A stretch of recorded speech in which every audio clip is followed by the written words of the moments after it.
Jumping right back in here, talking about water. We've mentioned in the previous video that water is amphiprotic, which means that it can either act as an acid or as a base, just depending on the situation, depending on what it is reacting with. The interesting thing is that you can take two water molecules, bump them together to get them to react with one another, and one of the waters will often act as an acid and the other as a base. Now sometimes it'll just bounce off of each other and nothing happens. But quite often you'll get two water molecules, they'll bump into each other, and one of the waters will actually steal a hydrogen off of the other one. This doesn't happen terribly often, but it happens a decent bit. It happens enough that we need to talk about it here, because this equilibrium that we have here is actually really important for the acid-base chemistry that we're going to be looking at for the rest of the chapter. A lot of the acid-base chemistry is actually built off of this, what we call autoionization of water. There is always going to be present in water some amount of OH minus and some amount of H plus, H3O plus. There's always going to be some amount of both of those. Even the most pure water you will ever find is going to have some OH minus and some H plus, because water will react with itself to make those things. You actually don't need some acid to react with water to produce hydronium ion. The waters will make it themselves. And so this autoionization reaction is actually really, really crucial, because what we're going to do for really the rest of this chapter is we're going to watch this equilibrium. And by watching what happens with this autoionization, we can actually figure out what's going on in the rest of the solution. Because the relative concentrations of these two things will be governed by what else is in the solution. In a perfectly pure solution, what we would call a neutral solution, we would have exactly equal amounts of H plus and OH minus, because the only way we can make those two things is from two waters bumping into each other and making an H plus and making an OH minus. And so you have to make them equally in that sense. So in a perfectly pure and neutral solution, you would have equal concentrations of both of those things. And when you multiply the two concentrations together, you get this as the product of those things. 1 times 10 to the negative 14. And that is actually the equilibrium constant for this reaction. Because if you notice here on the left side of the equation, we have two pure liquids. And if you remember from the previous chapter, pure liquids do not get included in an equilibrium constant. So the only thing that's in the equilibrium is actually these two, H plus and OH minus. And so this is actually the K value, the equilibrium constant for that equilibrium. And so it is 1 times 10 to the negative 14. Again, I told you it's relatively small concentrations of these things, but it's still really important. They're still really, really crucial for what we're going to be investigating. So that's in a perfectly neutral solution. If, on the other hand, something is mixed in with the water, and you're essentially artificially increasing the concentration of one or the other ion, you're going to mess with the relative ratio of these two. So if, for example, we put in some HCl, that HCl is going to make H plus in solution. So you're going to have more H plus in solution than you would in a neutral solution, which means that the concentration of OH minus is going to drop. You're going to have more H plus than OH minus. And so because you have more H plus than OH minus, this is one of our definitions of an acidic solution. If you remember, that was the Arrhenius definition. It's anything that makes more H plus. So in any acidic solution we come across, we're going to have more H plus than OH minus. But we're never going to have 0 OH minus. Because remember, this equilibrium is still there. We still have this equilibrium going on. So the equilibrium constant is still going to be 1 times 10 to the negative 14. That is not changing. The only thing that's changing is now we have a whole bunch of this one and just a little bit of that one.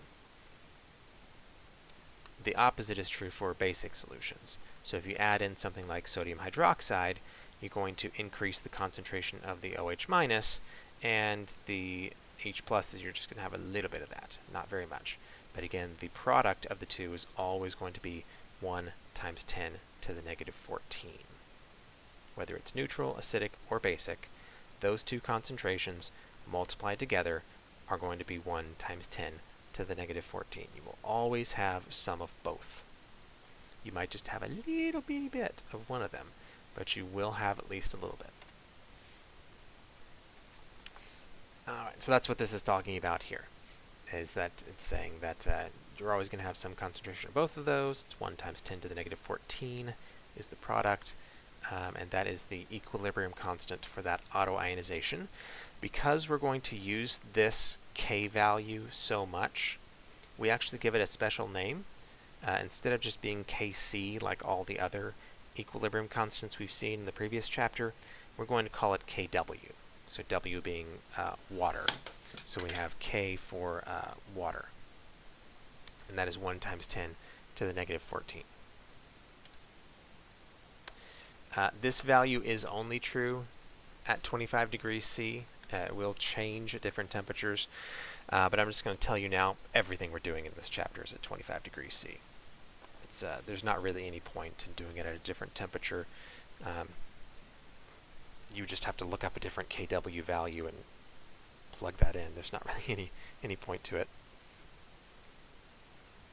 Alright, so real quickly here, let's calculate the concentration of hydroxide at 25 degrees C for each of these solutions and determine if the solution is acidic, basic, or neutral. So I'll work through the first one here, and then I want you to work through the second and third one. So the first one tells us that we have H plus concentration of 7.5 times 10 to the negative 5, and we know Kw, which is 1 times 10 to the negative 14, is equal to the concentration of H plus and the concentration of OH minus. So what we're going to do, it's pretty straightforward. We're just going to take this H plus concentration and just plug it in. And we will solve for OH minus. And so we're going to end up with 1 times 10 to the negative 14 divided by 7.5 times 10 to the negative 5, which gives us an OH minus concentration of 1.3 times 10 to the negative 10 molar. So if we had H plus equal to 7.5 times 10 to the negative 5, and OH minus concentration 1.3 times 10 to the negative 10, because we have more H plus than OH minus, what this tells us is that our solution is acidic. If we have more H plus than OH minus, it is an acidic solution. If we have more OH minus than H plus, that is a basic solution. All right. Why don't you go ahead and pause the video and do the second and third one there. So the 1.5 times 10 to the negative 9 and 1 times 10 to the negative 7. Give those a try.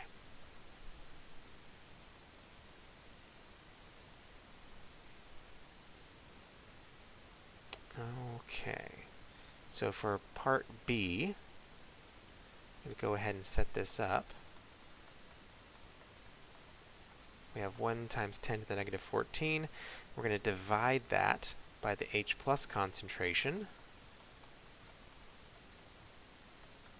to get the concentration of OH minus. And that is going to be, let's see, 1.5 times 10 to the negative 9. That is 6.7 times 10 to the negative 6. And so if the concentration of H plus was 1.5 times 10 to the negative 9, in this case we have more OH minus than H plus, and so this would be basic. And then for the last one, 1.0 times 10 to the negative 14 divided by 1 times 10 to the negative 7. I don't even need to plug it into my calculator. I know that is going to be 1 times 10 to the negative 7.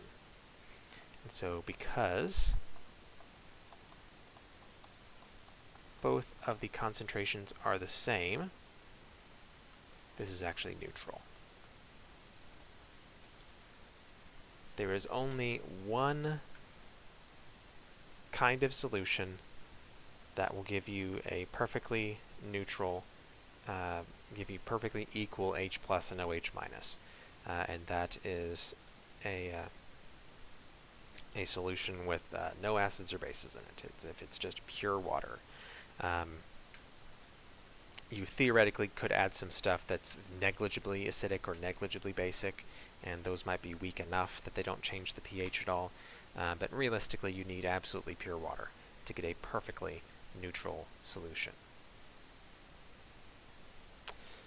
Alright, in the next video, we will talk about the pH scale, which I bet you have heard of, but probably didn't know where it came from. So we're going to talk about that in our next video. So I'll see you there.